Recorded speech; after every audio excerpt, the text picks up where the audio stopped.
Hello and welcome to Equipment Check. I'm Sean. William. I'm so drunk I'm using our old intro. This is Drunk and Dramatic, the series, the whatever, video Season thing. 1. Sure, season 1.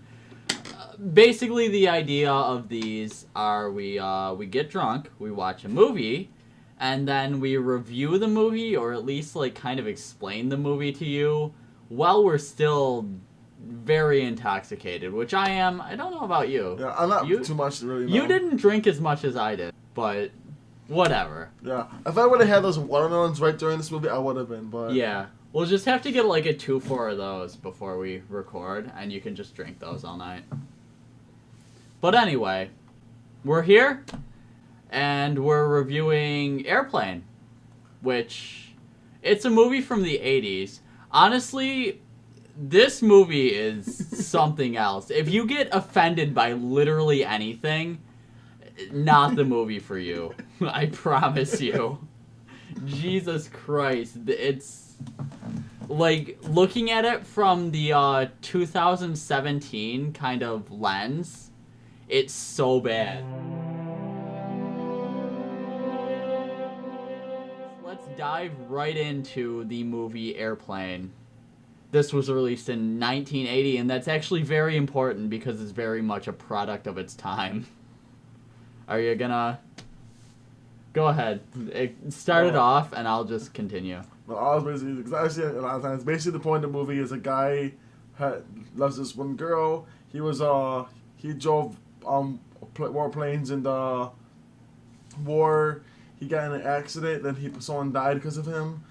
I think it was kind of like an idea of like he was the leader and he led a bunch of people to their death, essentially. And then he didn't do well. Then he couldn't get over it, and he fell in an airplane to his love of his life. And then the airplane, people can start getting sick over and over again. Yeah. And ultimately, stuff like that. Oh yeah. Ultimately, with this series, I'd like to kind of like explain the plot points of the movie and kind of do that. There really isn't too much plot to this movie. It's just like somebody has to land a plane in Chicago, and that's the entire plot. There's a little bit of backstory, like you said, he was an ex-war fighter, and that's some kind or somehow like important to the plot. I guess it's like a PTSD type thing. I don't know. So there's that, but there really isn't much plot to this movie. The whole appeal of this movie is that there's a joke pretty much at any point of the movie. Like, you could just scroll to any point in this movie and there would be some kind of like joke or juxtaposition. I cannot pronounce words while I am drunk. I especially can't pronounce words like juxtaposition. So, yeah, there's like some kind of joke, juxtaposition, something kind of humorous going on screen at any point in this movie. So, it's not so much like plot points, it's like there's so many jokes happening. A lot of them very offensive.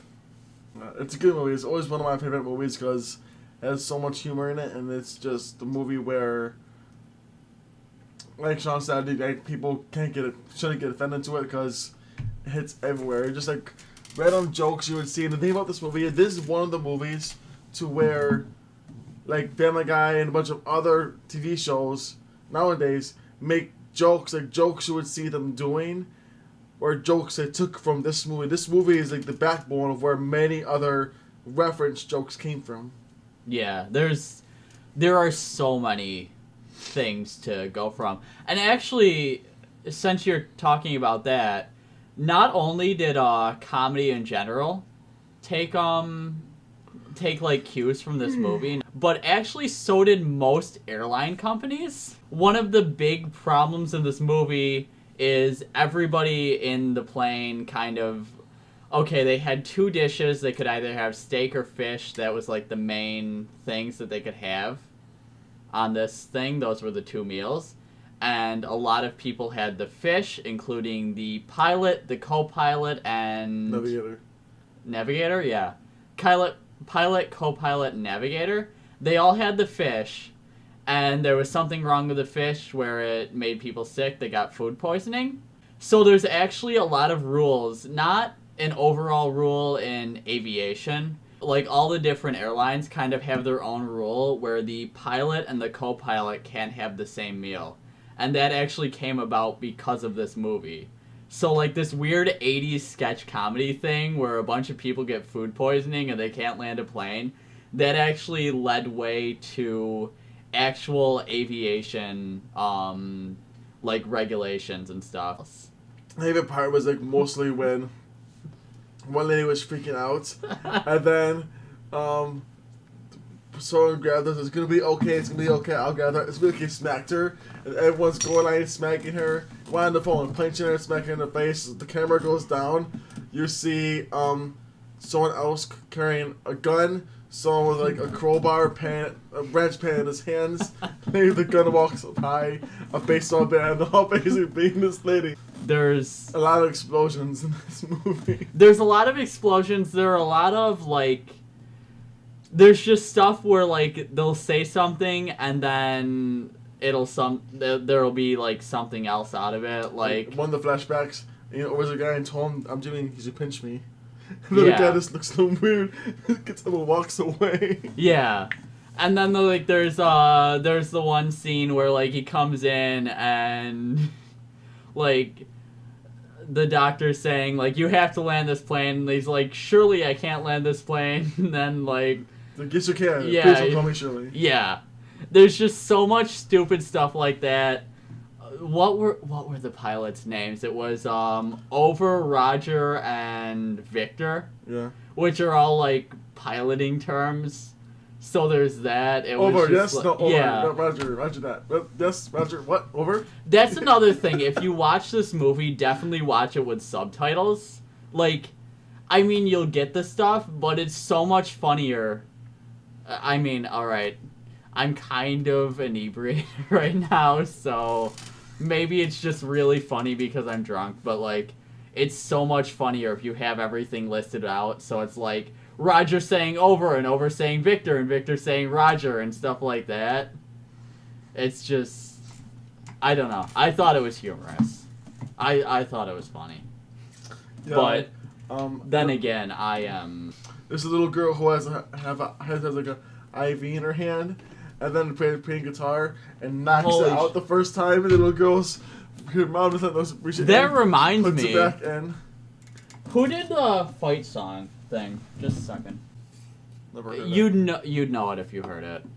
Anyway, Rachel Platten, the lady that did fight song, like, okay, this was like 2 years ago, but it's pissed me off ever since, like, nonstop. I've been consistently mad about this ever since I saw it. But she was, like, on Today Show or something, and she's doing this big promotion where, like, she's doing this Make-A-Wish thing. She shows up with this girl that has cancer. She's gonna die in, like, 3 weeks. And this whole thing is, like, Rachel Platten's gonna show up, and she's gonna sing Fight Song with this cancer patient, and it's gonna be, like, this big dramatic thing. So they cut to the scene where they're doing this, and they've got Rachel Platten in the hospital room with the girl with cancer, and they're playing Fight Song, and Rachel Platten's just fucking belting this. The girl with cancer, she's been on chemo forever. She doesn't have hair or anything, because, like, you can tell she's, like, really kind of late-stage cancer and kind of really fighting it. And Rachel Platten's just fucking belting it over this girl. Like, this girl just wants to sing the damn song on the TV. But the Rachel Platten comes in, and she fucking screams the song over her. You can't even hear the girl singing. That's pissed me off for 3 years now. And I'm so glad that I get to complain about it on a video where I'm, like, completely drunk and I won't even remember it tomorrow. So yeah, everything was a good movie. Very, very, very beginning, main lead male character is a taxi driver. A guy walks inside, goes 1 second, walks Oh, yeah, away. they never- He starts the tale about a taxi driver that walks inside, ends up being on the plane ride the entire movie. The guy is sitting in the taxi waiting while it goes up in price. They never ended that plot. They should have, like, zoomed in on him in the credits or something. Like, they should have cut to him in the credits. Yeah. This is such a good drunk movie. Like, if you are of age and completely intoxicated, watch Airplane because it is so good when you're drunk. Well, I think we should end it there for a Yeah. second. So. This movie's something else. If you're offended by racism, sexism, homophobia, coffee, drugs, literally, if you're offended by anything, if anything makes you mad, then watch this movie. if anything makes you mad, this may not be the movie for you. Watch it anyway and just live tweet it and link it to us so we can watch it. Make sure to like, comment, and subscribe to the video. And have a good day, and we will see you in the next Drunk and Dramatic. Well, Either way, I'm in the Backstreet Boys right now, and don't fuck with me. And tell me why ain't nothing but a heartache. tell me why I'm Ain't sitting nothing here but a next to one drunk. mistake. Please, Tell song, me please. why I never really want wanna to kill hear you myself. say I want to it die that way. now.